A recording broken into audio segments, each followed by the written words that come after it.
Buenas tardes, bienvenidos a la entrevista. Los saluda Alberto Pinillos, siempre en vivo por la señal digital HE 3.1 y por el fanpage Viviupao TV. Culminamos esta semana de la entrevista correspondiente a hoy viernes 16 de diciembre. Vamos a empezar el programa el día de hoy conversando sobre un tema que es del día a día. Es el adelanto de elecciones. Lo proponen la ciudadanía, el ciudadano de a pie, el taxista, el ciudadano que quiere nuevas elecciones, pero para ello hay que reflexionar y hay que hacer un análisis si dentro del marco legal que debe tener un proceso de esta naturaleza alcanzan los tiempos. Vamos a invitar, en esta oportunidad está con nosotros la abogada y docente de la UPAO, Emi Vilches, para hacer un análisis sobre qué tan viable es este adelanto de elecciones. Doctora Vilches, bienvenida a la entrevista. Muy buenas tardes. Buenas tardes, Alberto. Gracias por la invitación. Como siempre, un gusto estar con ustedes. Bien, gran parte de la población está insistiendo en esta crisis política que vive nuestro país, donde ya hay que lamentar muchas muertes y esperemos que esto ya pueda cesar con la presencia del estado de emergencia, con la presencia del ejército, las Fuerzas Armadas. La ciudadanía, un sector de ella, pide a gritos, como se dice coloquialmente, adelanto de elecciones generales. Convérsenos, doctora Vilches, sobre el marco legal que requiere este proceso para estar informados qué tan viable es en esta situación y qué plazos tenemos para convocar a esas elecciones que parte de la población requiere. Alberto, no quisiera perder la oportunidad primero para aclarar que estamos bajo un gobierno democrático. Es constitucionalmente la señora Boluarte, nuestra presidenta de la República, primera mujer presidenta, ha asumido un gobierno a través de la sucesión establecido en la Constitución. O sea, estamos hablando de un gobierno legítimo. Porque cuando un partido político se presenta, presenta una plancha presidencial. En este caso, ante el autogolpe de Estado del señor Castillo, quedó la vicepresidencia que ha asumido a través de un proceso de sucesión constitucionalmente democrático. Si bien es cierto, se habla del adelanto o la población quiere el adelanto de elecciones, que es legítimo también, debemos de señalar de que este proceso electoral está establecido en la Constitución y para eso hay plazos. El primer plazo es que entre la primera y la segunda vuelta, por lo menos estamos hablando de más o menos 270 días, que son 9 meses. O sea, este proceso se incuba en 9 meses. Bien, la primera opción que dio nuestra presidenta de la República fue abril del 2024.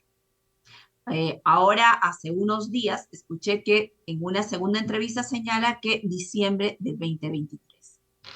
Pero, ¿qué reforma constitucional va a ser válida para satisfacer las necesidades de la población o lo que la población busca si no va acompañada de una reforma constitucional? Y esta reforma constitucional hay puntos claves, como por ejemplo se tendría que discutir el tema de la bicameralidad, que también sería un elemento que ampliaría este plazo.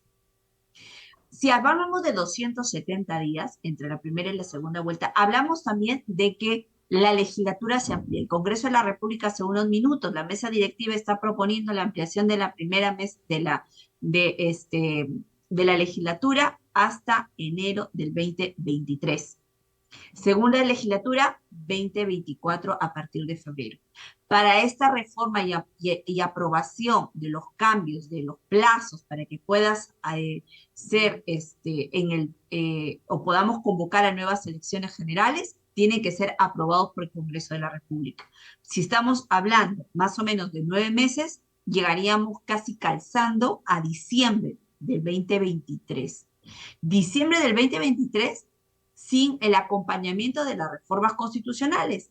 Ahora, si queremos el cambio de esta situación de la clase política que asumimos que no nos ha dado o que a la población no le ha dado la respuesta que debía, debemos de señalar también que van a llegar con las mismas deficiencias. ¿Por qué? Porque solo si se quiere hacer en diciembre del 2023, solo quedarían habilitados sin reformas constitucionales los partidos políticos que han participado en la elección anterior. Entonces, estamos llevando a los mismos representantes. Correcto. No podría incluirse más Y es representantes. Y importante si en remarcar segunda, eso, perdón, doctora Vilches, que usted muy bien lo enfatiza, que la población, porque se trata de estar informados, entendemos la efervescencia, la población está exaltada, algún sector de la población reclama con justa razón que no ha habido presencia durante estos años del Estado, y eso también no podemos ocultarlo, es cierto, hay regiones del Ande liberteño, de la selva, olvidadas, no de ahora, sino de gobiernos también anteriores, y se requiere pues atender las necesidades, las demandas de esta población. Pero lo que obviamente no compartimos es la violencia, los saqueos, las actitudes vandálicas, delictivas, y también a ello darle el marco informativo para que la población sepa que no es tan fácil pedir unas elecciones como si fuera algo, como se dice, al paso, coloquialmente hablando.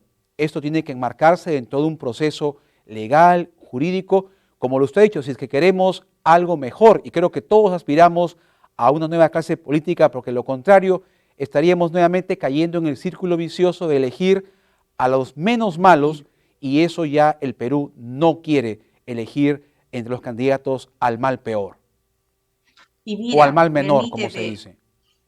permíteme que te señale lo siguiente. Si aún no se alcanzaran en la primera votación para el cambio de las fechas del proceso electoral en el Congreso los 66 votos, porque se necesitan 66 votos, tendríamos que enfrentarnos a un referéndum, lo que ampliaría un poco más el proceso.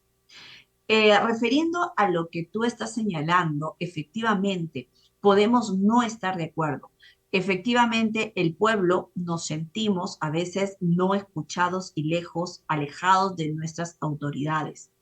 Pero también tenemos que ser responsables y asumir nuestra cuota de responsabilidad cuando elegimos a nuestros representantes.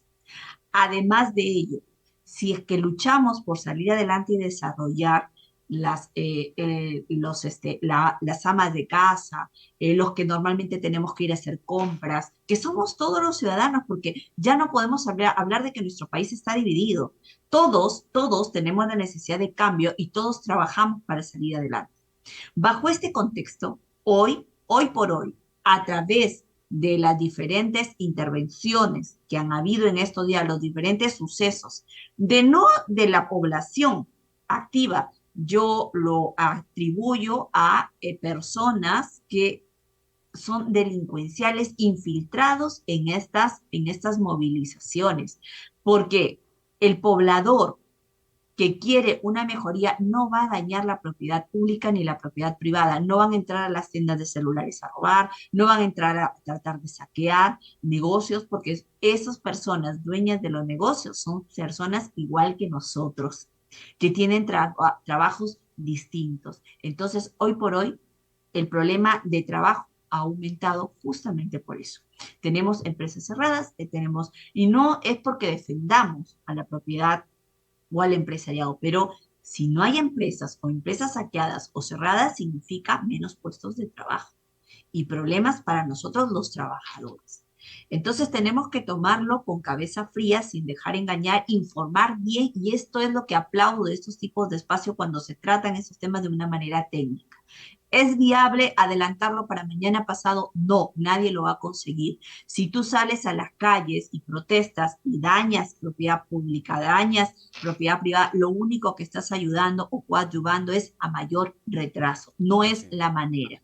Hay un proceso constitucional, ojo, no es una ley, es un proceso constitucional establecido. Son 90 días que lleva en Cuba este proceso, y son 90 días que hay que respetarlos. Y si es que el Congreso no asume o no tiene o no reúne los 66 votos, tendría que convocar a un referéndum, y esto ampliaríamos a 4 meses más, que yo no creo que sea la intención.